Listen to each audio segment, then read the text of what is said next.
Hello, folks. Welcome back to World War II TV and the first of another double bill. We have another show coming your way in 2 hours' time when we're talking about the Casablanca conference and all its ramifications. Anyway, when today my guest right now last appeared on World War II TV in a presentation about how wars were won and lost on the railways, he hinted, kind of suggested, dropped the idea of the next book he was writing, which is the subject of today's show, The Liberation Line. Well, here he is to explain more in detail. The book, of course, is in the links below, or you can find it at your favorite bookstore. And I'll bring him in now. Good afternoon, Christian. How are you today?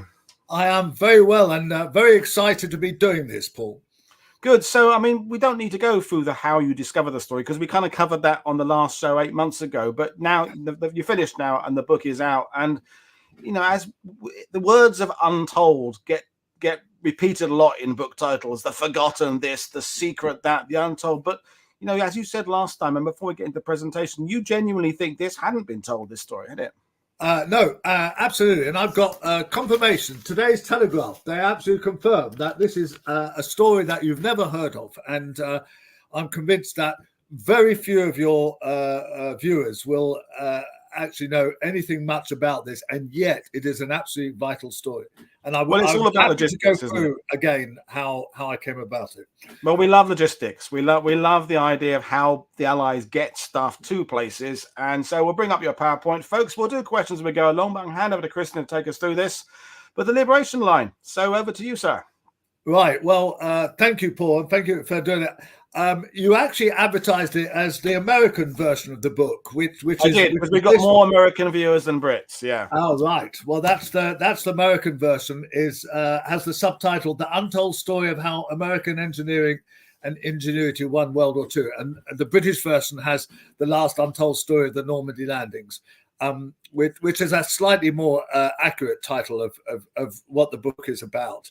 So I'm going to take you through the story. I just can't emphasize enough that I would love to hear of any confirmation of aspects of this story from some of your viewers, or if they had relatives, uncles or fathers who fought in these particular battalions that I'm going to talk about. I'll be very grateful to hear from them, because I do hope that there'll be more editions of this and even possibly a documentary. So, wow. This is what I'm going to essentially cover. I mean, there's numerous aspects to this story. I must say, you know, I could have written 2 or 3 books. I mean, publishers are very keen on you limiting your books to 100,000 words or something. There is much that is untold about this, and I will kind of outline some of that. But I just want to start off, actually, with how I found the story, because I did explain that in the previous presentation I gave to this channel. But it is an intriguing story as to how I actually found it. So that picture that you see there on the left was in Engines of War, which was my previous book, which I wrote about a decade ago, about how railways influence warfare and how there's a kind of symbiotic relationship between the two of them. And it shows basically a landing craft landing on the beaches and putting out, delivering locomotives and wagons right onto the railway lines, which then connect in the distance with the railway line running along the coast. And this was, I didn't know this at the time, this was devised by a guy called Bingham, who later ran the New York subway. And it required a kind of flap to be fitted onto the landing craft, and of course rails, and greatly speeded up delivery. In fact, so much so that Hitler couldn't quite understand how so much stuff was being delivered so quickly. And this was actually one of the secrets. They fitted about 50 of the landing craft with these rails and delivered stuff right onto the beach. Anyway, my agent was always interested in this. And then by coincidence, I then got wind of a story in a rail magazine in America, rather obscure magazine. That is the story on the right there, the trains that fueled the Normandy breakout.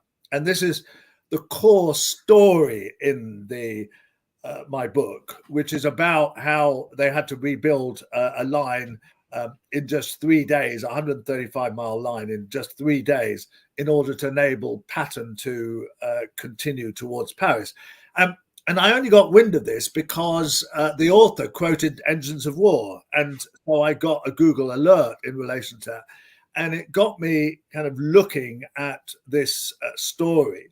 And I did get a commission to write it after with some difficulty, and then started researching it. And I call this a lucky book because, you know, I've written a lot of books and some of them have sold well and some of them less well. And this one is a lucky book because I came across a researcher in America called Nancy Cunningham, who'd been running a website on military railway of World War II, and she had been collecting material for about 25 years on the story of the railways that were rebuilt after D-Day, and had a website and stuff, but not very much coverage.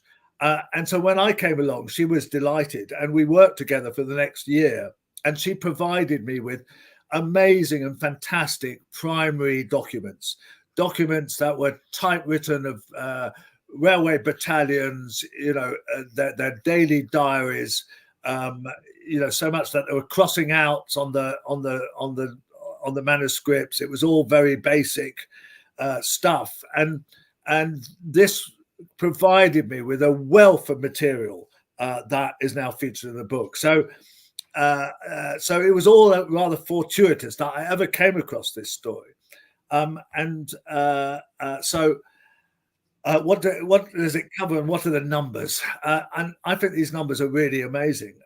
The fact that there were 50,000 men involved, that the Americans created some 50 battalions just to rebuild railways, that the British devised the Bailey Bridge, and they eventually fitted 1,200 of these, most of which were for railways. And they transported 2,000 locomotives, about half UK and half US, and 20,000 freight wagons across the Channel in order to feed the railways. And so it demonstrates just how important these railways were, and what an absolute vital part of the line of communication they were. And, you know, some things like the tank shown here really don't go very well on roads and are really essential. So why did they need to rebuild the railways? They were basically destroyed by a combination of sabotage by the French resistance and by Allied bombing. And it's one of those things that, you know, we would like to think that every French railway worker, every Frenchman indeed was, and every French woman was, you know, a member of the resistance and fighting the Germans and whatever. But it was much more complicated than that. Indeed, one of the guys I quote in the book says that he reckons that, you know, 10% were actively against the Germans, 10% were actively for them, and about 80% just wanted to get on with their lives. So, but there was a lot of sabotage, particularly building up late 1943 and then early 44. There was a big increase in sabotage. But there was also this propaganda. The poster on the left was a Vichy France propaganda, basically warning people against sabotage and saying, well, you know, the ravitaillement, the supplies that people needed were delivered by the railways, and that sabotaging them was basically sabotaging your own people. So, I mean, there was long kind of discussions, but as the war wore on, the resistance grew stronger and stronger, and the Germans got kind of nastier and shooting more and more people, and more people resisted. But there was a debate in the country, and there was an even bigger debate about what was called the transportation plan, which was the idea of this guy, Solly Zuckerman, who it wasn't a transportation plan at all. It was a destruction of the transportation system plan, which was essentially to bomb railway facilities. Instead of kind of carpet bombing, aimed mostly at Germany, Zuckerman wanted to ensure that the railways were put out of order in the build-up to D-Day, so that the Germans' resistance couldn't move their move their forces around, and would then therefore not be able to repel the invasion. And one has to remember, and of course I'm sure a lot of your viewers know this, but you have to remember that, we didn't know we were going to win the war. The outcomes of wars are always uncertain. And there was a real fear that the troops might be pushed back. Indeed, Eisenhower famously carried a letter on himself in his pocket that basically said, look, I'm sorry, guys. This was my idea and it's gone wrong and we're having to retreat and it's a great setback and I take full responsibility. Luckily, he never had to deliver that letter. So Zuckerman campaigned for some months. I cover this in my book in some detail because I think it's a very important aspect of it, to lobby Churchill and Roosevelt to allow him to basically target railway facilities. And there's two problems with them, which is one is that they tend to be near or in the center of towns. The stations, even the depots, tend to be in the center of towns. And so it means that there's bound to be what we now call collateral damage. And secondly, they are very difficult to hit. The yards are they're quite big and whatever, but hitting railway lines is quite difficult. And later on, they targeted bridges, and that is really difficult. They didn't have the kind of guided missiles we have today, obviously. And so there was considerable collateral damage, but not as much as had been feared.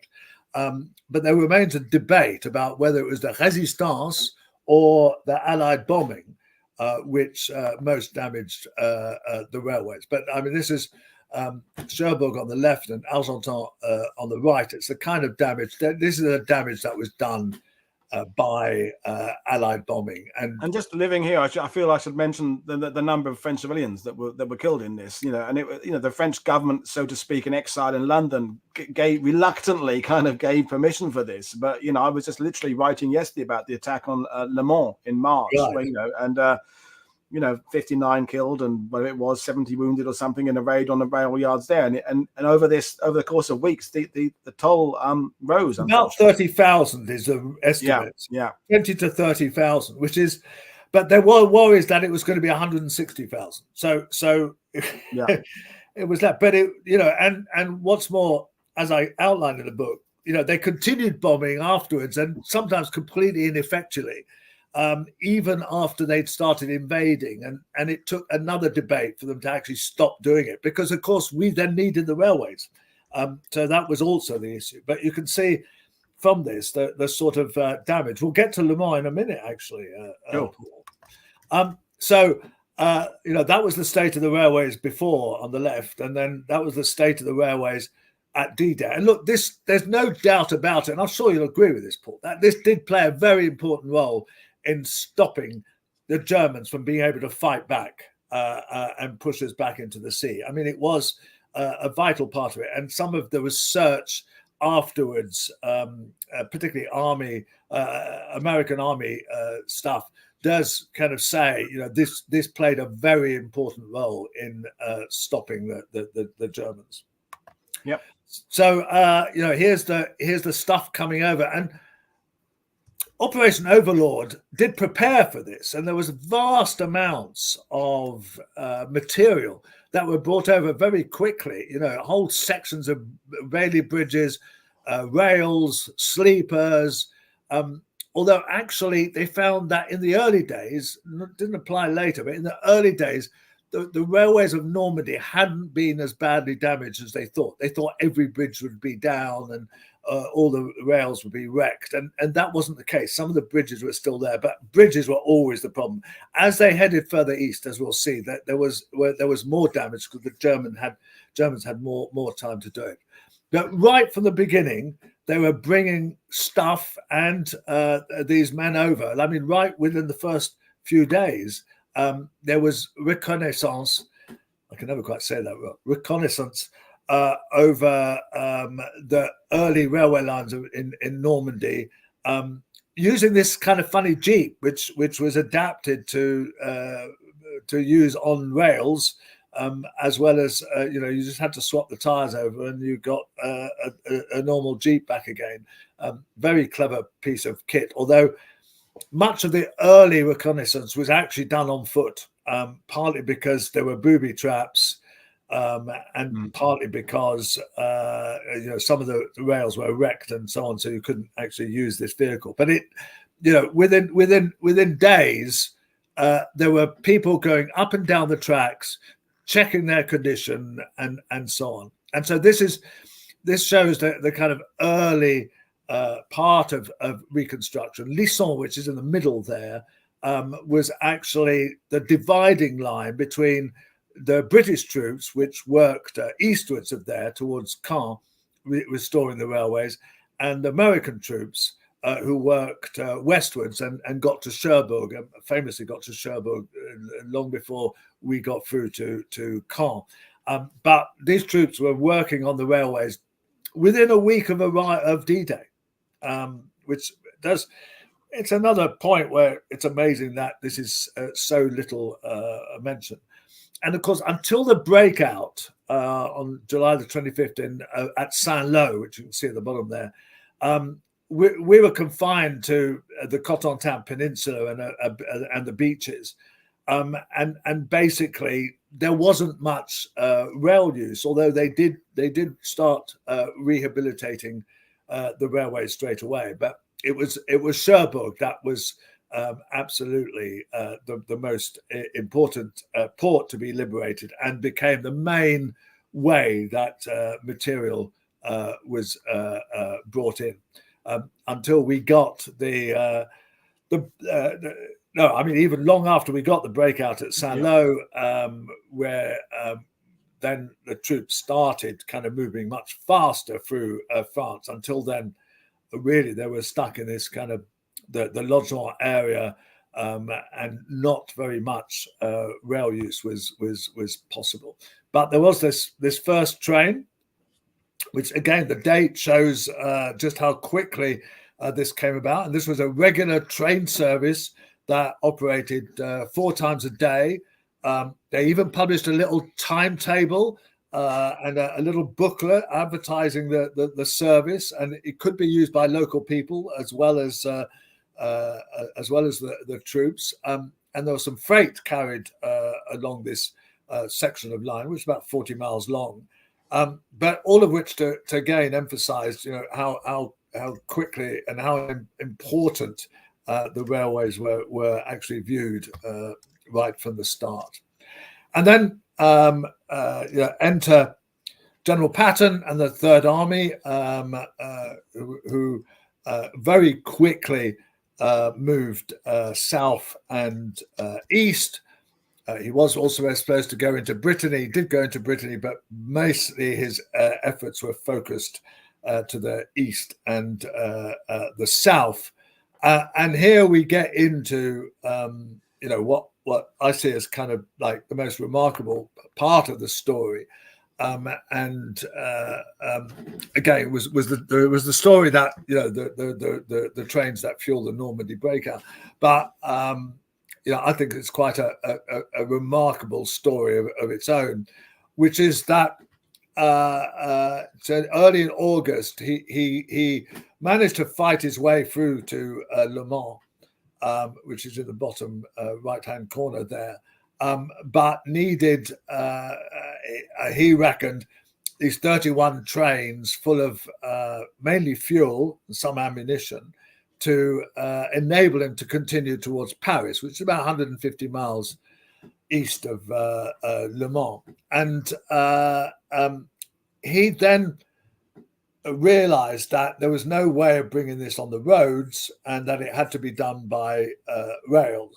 And he commissioned this Colonel Ishner to look at the route.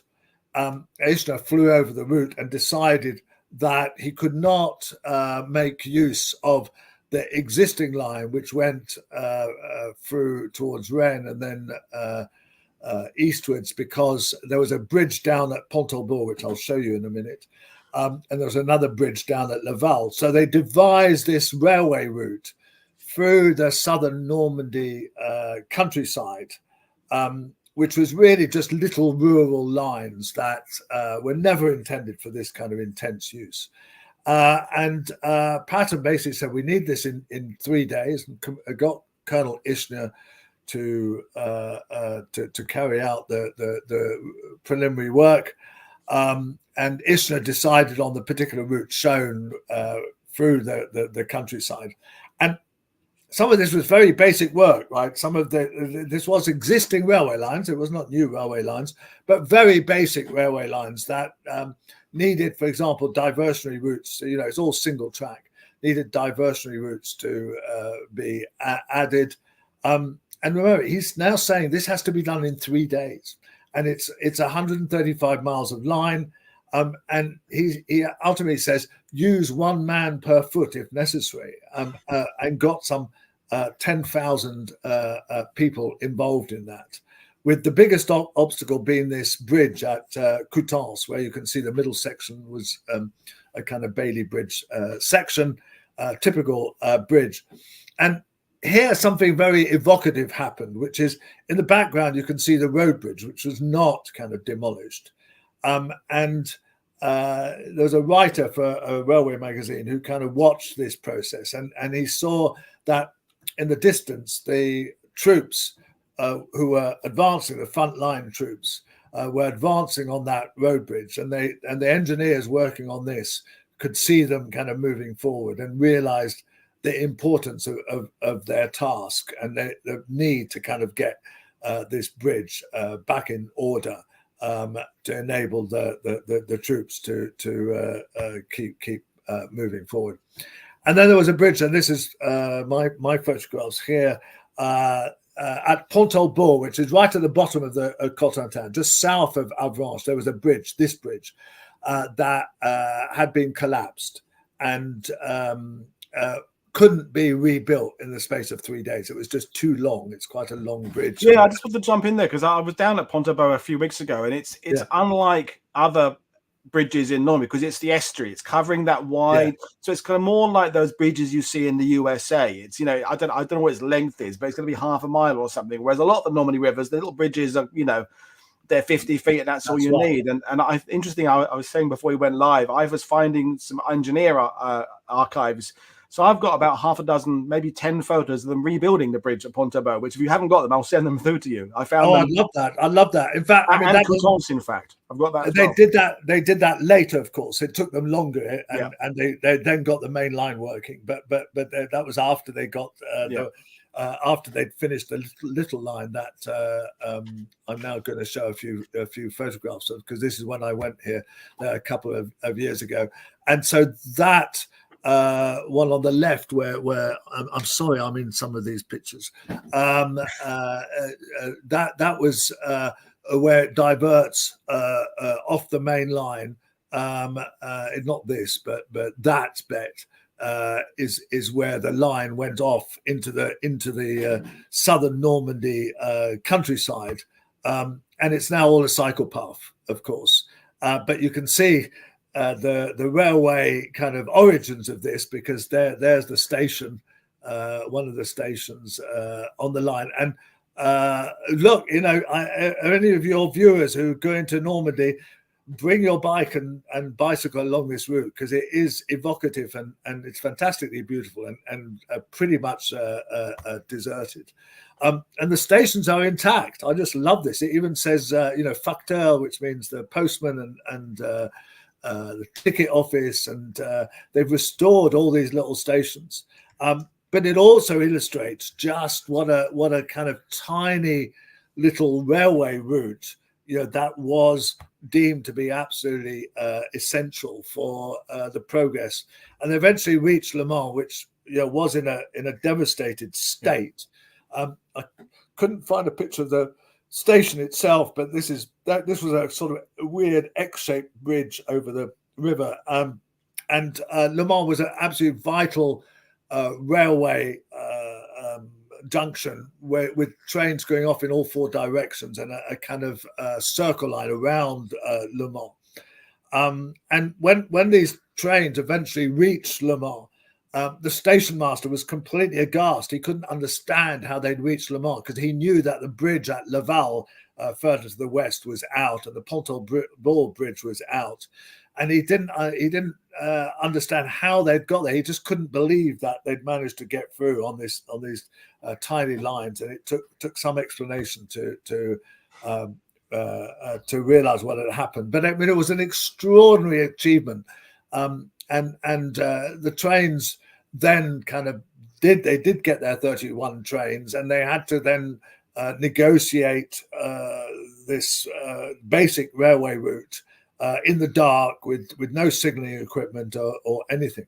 Meanwhile, the British were hard at work in Caen and beyond. Bayeux, where of course you are, Paul. Yeah. Bayeux, luckily, wasn't greatly demolished. There was some work needed on the station. Caen, on the other hand, where there was a big battle, was completely wrecked, and the bridges were down there and had to be restored. And it took some time.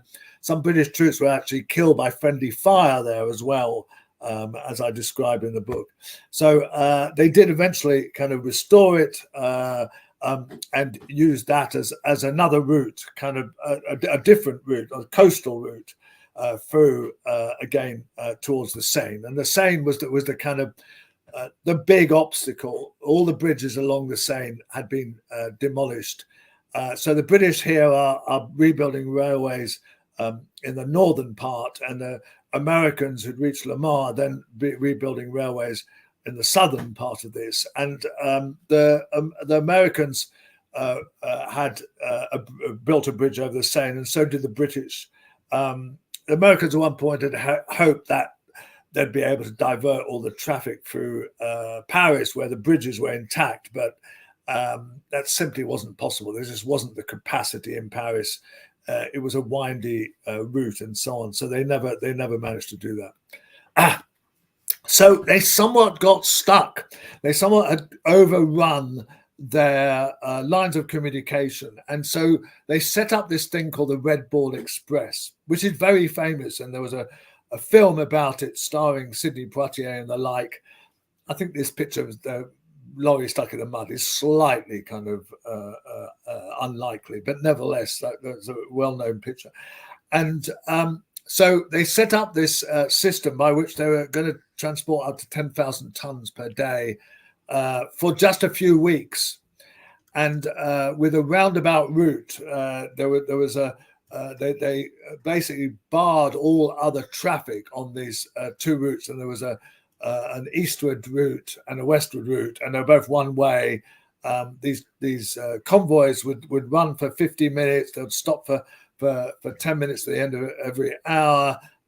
They were to run as convoys and so on, and they used some 50,000 lorries for this. And what they found was, of course, that whereas they did manage to get nearly their 10,000 tons, that their target, but it was incredibly wasteful of resources, that they could not continue this operation by truck, and they needed the railways. So they were busy kind of repairing the railways all through this period.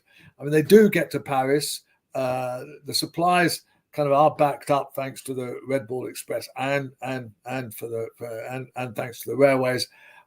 But then they somewhat run out of steam. They run out of people to run the railways. They kind of actually have a recruitment drive in the middle of the war, where they're basically sending railwaymen who work in America off they enlist them straight away, don't even give them basic training, and they kind of enlisted into the army, into these railway battalions, which were mostly sponsored by railway companies in America. And so now they sweep through the rest of France very quickly, with little resistance, and managed to take most of France, or nearly all of France, and parts of Belgium, and even a little bit of Holland, but they get stuck because they don't have the sufficient railway capacity behind them. They basically have to call a halt to progress. Meanwhile, there's now about 25,000 people just working on rebuilding the railways in eastern France, which are somewhat right. I just happen to love this picture because it shows how they put stuff back together. They didn't even bother clearing the wagons up, and immediately used by what they call the bicycling demoiselle, often mentioned in their coverage, in their reports. They write they love the idea of the bicycling demoiselles, and they had to repair things which were in a terrible state, and because they'd overrun the line of communication and they couldn't bring these stations and these rail lines back into use quickly enough. They often had to use diversionary routes. They just didn't have the capacity to continue progress beyond eastern France and begin attacking Germany.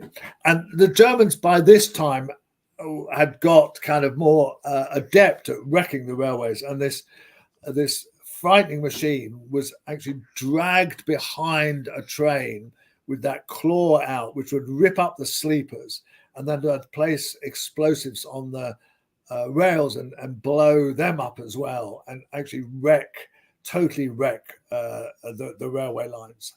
And this was used. They thought it would be used in Normandy, but actually it wasn't used in Normandy. But it was used further east, and of course, trying to repair this was not easy. And meanwhile, we get what I think, Paul, you might agree with me. I think it's another forgotten part of World War II.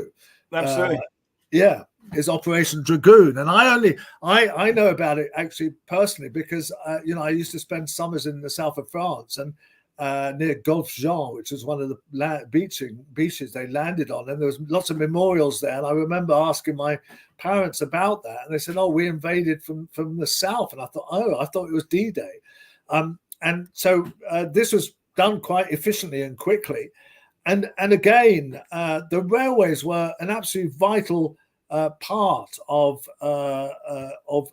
ensuring that these troops moved further north. They had a little logement area, but they quickly broke out and they took Toulon and Marseille, which fell reasonably quickly, and then fought their way up the Rhone, which of course is the main railway route as well, up to Lyon and Dijon. And they also used at one point a diversionary route through the mountains because they couldn't get the bridges quickly enough. And all this was they needed to supply to help supply the troops on the main attack into Germany. And again, it's interesting because they initially didn't bring the railroad battalions across, and then they realized they really need these railways to reinforce the supply chain, and so they then brought them across and brought a whole lot of railway equipment across. And then jumping slightly quickly, we get Liège. There's two key kind of areas in logistics purposes here, which is Liège and Antwerp. And Liège, which is in eastern Belgium, was the absolute key supply dump, and they built up supplies there, to await the attack into Germany, and they built up absolutely amazing amounts of supplies, but it came under great attack. because the Germans realized their import and the import of Liège, and kept on attacking. And then there was a subject of a lot of V1 rockets, and that would cause enormous damage to Liège, and which was really an absolute vital place. And then the most vital place was Antwerp. And here there is a big mistake, because although we take Antwerp kind of falls very quickly, the town itself falls very quickly in early autumn of 1944. But we make the mistake, and this is really laid at Montgomery's door. But Paul, you know more about these things than I do. But this is the stick I think you can beat Montgomery with. I think we're going down a massive rabbit hole of Operation Market Garden, which I think is largely Brereton's fault. But if there is a stick with which to beat Montgomery and some of the planners, it's Antwerp. Don't take the town. If you don't take the other side of the bank, for goodness sake. That's the basic. Yeah, the Scheldt estuary was absolutely crucial, and they didn't take that. And the town kind of collapsed partly under Belgian resistance, but the British kind of walk into it virtually with very little resistance.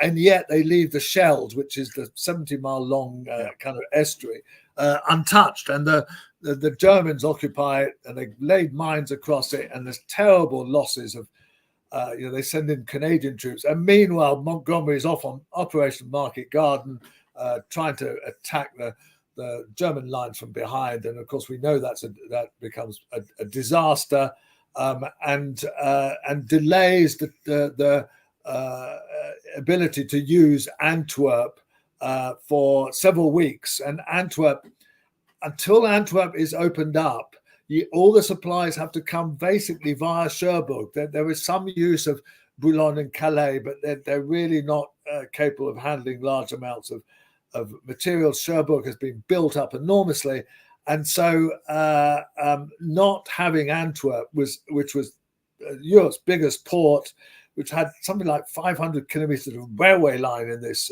and literally 38 or 40 different quays, and like absolutely kind of a game changer in terms of the supply chain. But we don't kind of get it until just before then the German counterattack.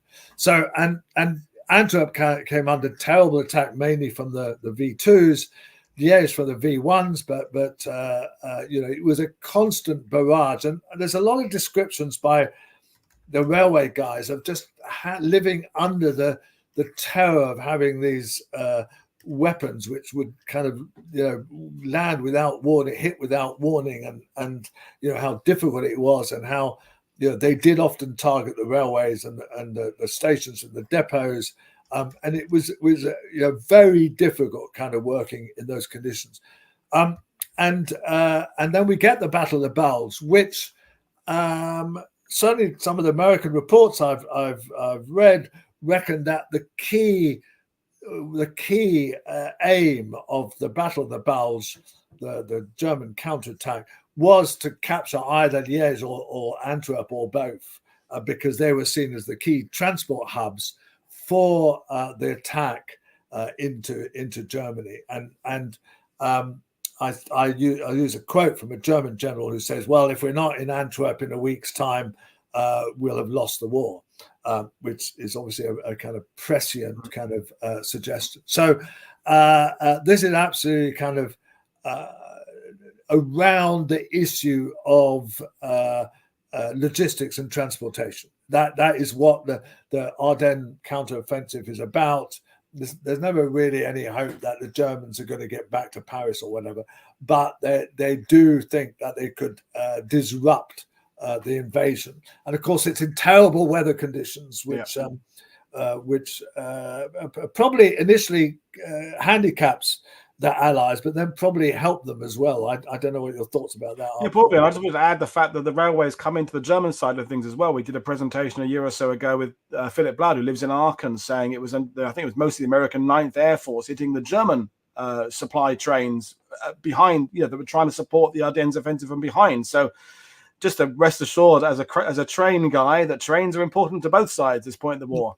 Yeah, I do. I do mention that. I didn't get enough material on the Germans that I would have liked, not least because I speak French and I don't speak German. But I did mention this fact that actually one of the reasons that the Battle of the Bulge might have failed was indeed because they blew up the supply lines from behind. So yes, no, the railways are important for both sides. So once the Battle of the Bulge is over, the troops quickly get to the Rhine, and now the Rhine crossing is seen as an operation almost on the scale of the D-Day of Operation Overlord. I mean, getting across the Rhine, which, as you can see, is a very wide river, was seen as that absolute most important aspect. And very fortunately, this bridge fell into Allied hands partly intact. Because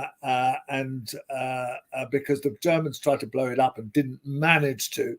And so some 20,000 troops managed to get across to the other side before it then collapses. And funnily enough, my guy Ishtar has a role in this because he was in charge of the kind of transportation and of the advanced troops, and visits the bridge and says, "Oh, you're overloading this," and because they put a kind of different track on it in order to.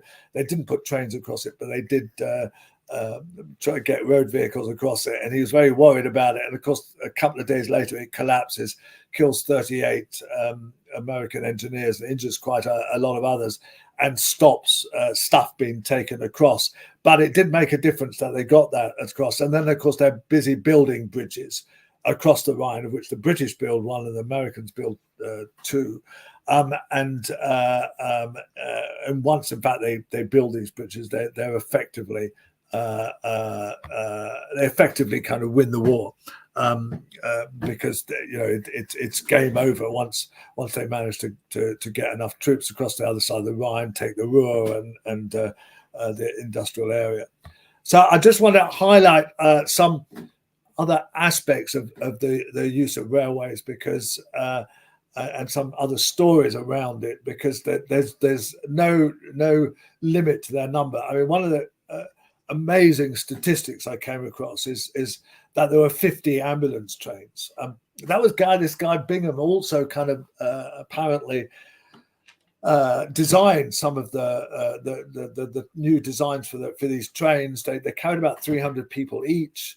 And they made multiple trips, but I just find that a staggering kind of number. That ambulances could not really drive along the roads, not least the roads were clogged up with military traffic, but also they were not in great condition, and just they'd bump up and down. So any journey of more than 25 miles, injured men were taken by ambulance train back towards Paris, and then sometimes back towards Cherbourg. Some of them were shipped back to America or British hospitals, and so on. And they were an absolutely vital part of the kind of way of. And then had a more not tragic is not the right word, but they then were converted to the trains to take back the dead in the repatriation. You're jumping ahead of me. I've got that. Oh, okay, sorry, I was going to jump in. That's fine, Paul. I'm Paul. No, I'm glad I got all these stories in. But no, you'll see that in a minute. Okay, cool. They're also used as prison trains. Yep. I thought these guys who are in prison here are rather jolly about being in prison. Obviously, we survived the war, and it all seems rather a bit of a laugh. But there was very intensive use of the German railways once we took them over. And the military railway service of the United States actually was the biggest railway operator in the world at this stage. It ran more trains than any other company in the world. And of course, it was all done for military purposes, which slightly angered the French at times, because they wanted their railways back, but they were very much a military operation right unto the end. They were even used for worship. They had these carriages that were taken around the various barracks and it's kind of temporary churches, which is funny, because actually the other time I've mentioned this in my writings is on the Trans-Siberian, where initially the Trans-Siberian had these kind of mobile chapels, also for similar use. And then there's some great other stories in this. And one of them is that not all these guys were angels, right? That the 716th, which was a battalion sponsored, each of these battalions had about 800 men. And the 716th was sponsored by the Southern Railroad. And it actually went rogue because they just started stealing everything that they were transporting.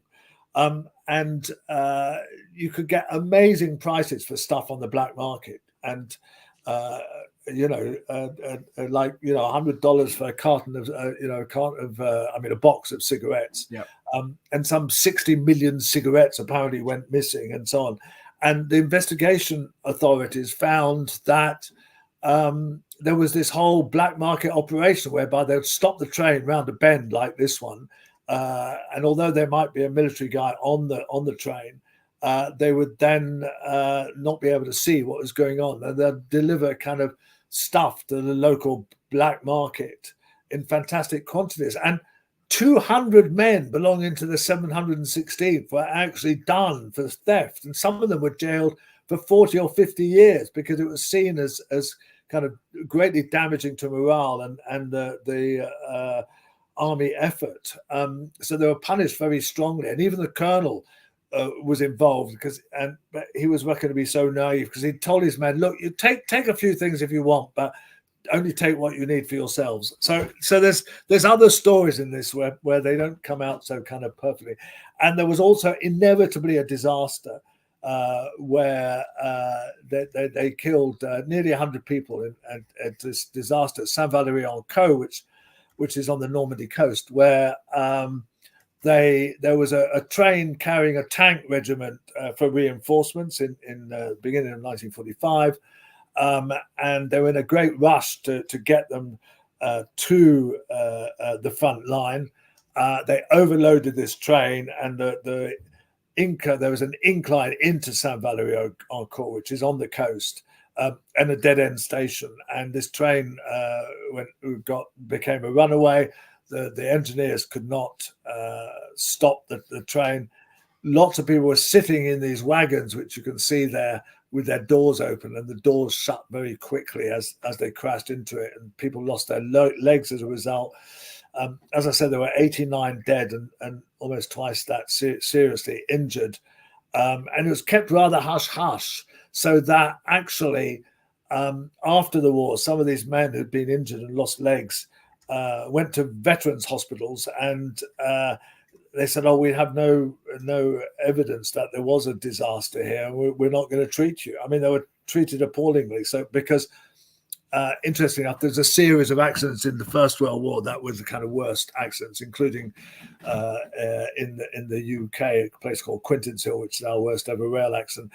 So rail accidents in wartime, it's not surprising because corners were cut in rebuilding these lines so quickly. So it's not surprising. When I was in Saint Valery a couple of years ago, I looked for a monument there that acknowledged the rail, and there was nothing. I mean, I may not have just not found it, but I couldn't find any reference to it. So I think I saw somewhere that there is one monument somewhere, but there's one for the 51st Line Division there in 1940, but I couldn't find anything to the. But it's quite a nice posh part of the coast now. It's kind of very very arty, and paint studios and stuff. It's nice there.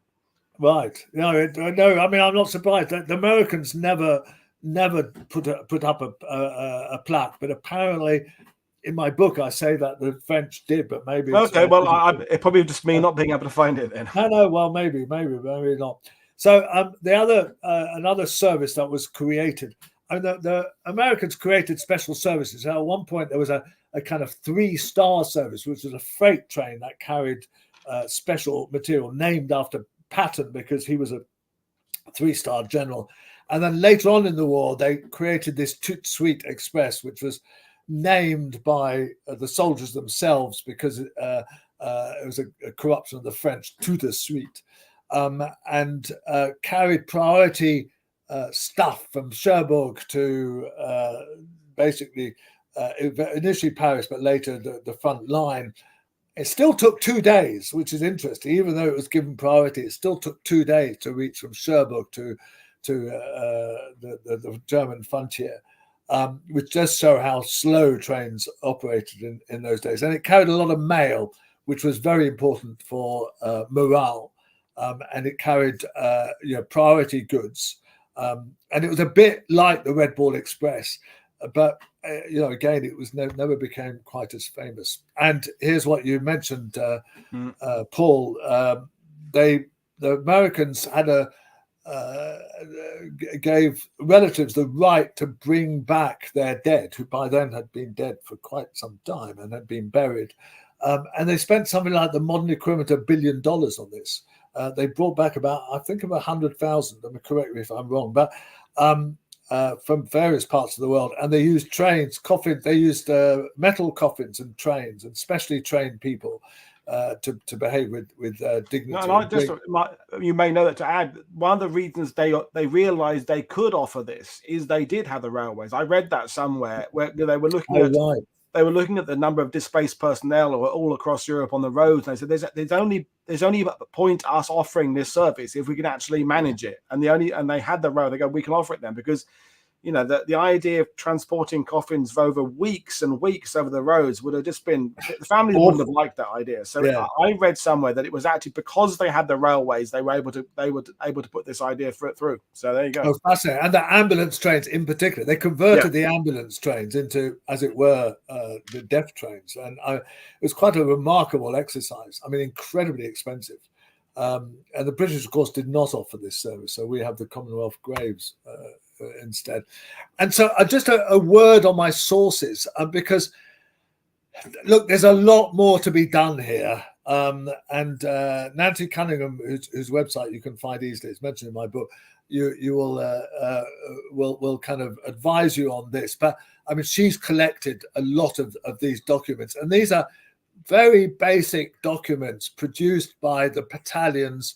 There's some British stuff which I came across, much less than the American stuff, which is much better documented with these sort of battalion reports. Very, very little available in libraries and stuff. Although Nancy's website has a lot of them, and they tell amazing stories. I mean, there is so much more that to tell, and I just hope that there are two things. I mean, one is that I hope that this kind of stimulates other people to do this work. But also, I do feel so strongly. I mean, you get quite emotional when you're doing this stuff. I'm sure you do, Paul. I mean, you just feel for these guys, and you feel for the effort they put in. That's been completely forgotten. Why have these guys been absolutely completely forgotten? And so that's my final kind of slide in a way. I mean, why have they been forgotten? What, is it because it's the supply chain is boring because it's not deemed important? And because the bang bang stuff at the front line is always highlighted. But these guys provided the same service, and some of them die. I mean, both in the American edition, I list the American ones who've died, and in the British edition, I list the British who've died. And there's considerable numbers, hundreds of these guys died, and yet their memory is kind of completely forgotten. So I would love to hear from people who kind of have explanations as to why this story remained. My feeling is it doesn't have a dramatic middle act, in the sense that there's no. It's too efficient. It did its job so well, it became boring. And I think you need look at the concept of like airborne forces. Airborne forces have great successes, but they also have epic failures. Crete for the Germans, and therefore there's a story there that gets the public interested. This worked so well. It's like, it worked so well. It's one of those things that you just take for granted. You take for granted everything that runs trouble free. And you only when do we ever bother to write good reviews of restaurants? We write the ones where the food is awful. So I think it's very efficient. I mean, we had some. We'll bring it back to you in a second. We had some comments about the Red Ball Express, which, as you said, did get a Hollywood movie with Sidney Poitier and Jeff Chandler. But people were making the point.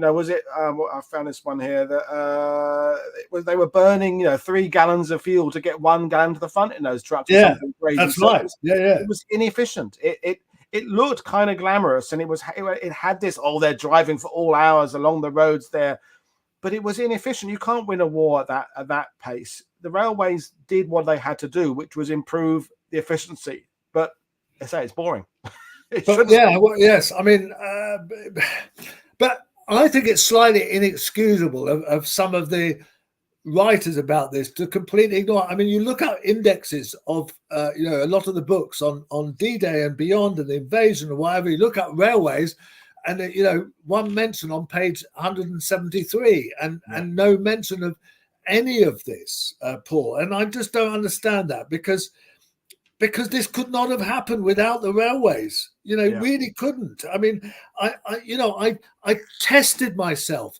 many times and thinking maybe I'm just, this is just bullshit. I'm just, because I love railways, I'm just kind of exaggerating their role. And every time I would find evidence that this just wasn't the case, that all this stuff couldn't have been done without the railways.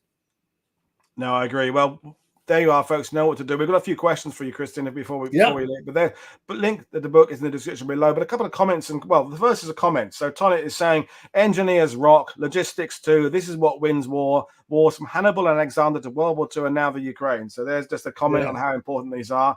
We had a couple of kind of questions about the actual rolling stock and around the lines themselves. So Paul said, "Where did the Allies get the new rails from?" When they built the railways. They brought a lot of rails over, but they also made use of they nicked the rails off lines they weren't going to use. Right. So they recycled some of the rails off minor lines that and branches and stuff. So they used that, but they did store up large amounts of Bailey Bridge sections and rails and sleepers. But they found they needed less than they thought, because although it's quite easy to blow up the bridges and it's quite easy to damage bits of rail, most of it is still going to be there. So they don't need enormous quantities of rail because most of it they can recycle. Okay, thank you. So another question is about, we talked about these American battalions, but the British side of things. So Ian is saying, did they have any British railway people, civilians, come over to help and restore the railways? Not civilians. They had several railway companies, the 182nd and 191st, and some others as well. About my estimate is that, and I asked the Royal Engineers historian Mungo Melvin, who wrote the introduction to this, I know Mungo, to find this, and we reckon there were about 7 to 10,000 British kind of troops were involved in railway reconstruction, and about 40 to 45,000 American troops. So there's a lot more Americans involved, and the Americans ran the railway. The military railway service ran the railway, but so there were quite a lot of British troops. Unfortunately, the documentation is less good. I went to the National Archives to look at stuff, and there's lots of stuff about the boring stuff we discussed earlier. 183 tons were carried on so-and-so day and all that kind of stuff. But very few accounts of what these guys did. I mean, there was some, and I do quote them, and I do mention stories about them, but God, I'd love a lot more stuff. And I'm going back to the Royal Engineers to see if hidden away somewhere in their archives is kind of more stuff. Well, as you said at the beginning, these kind of books, I don't ever think that they finish a history. They just open the door to more study. And who knows, in 10, 20 years' time, people may be referring to your book, but then they'll have discovered the smoking gun of another archive somewhere and take the story on further down the line, to carry on the rail pun there a little bit. But another question, kind of a serious one, then we'll kind of bring things in. So Joseph is asking, did any of the railway battalions get involved in liberation of concentration camps or helping with the relief of that? I don't know the answer to that.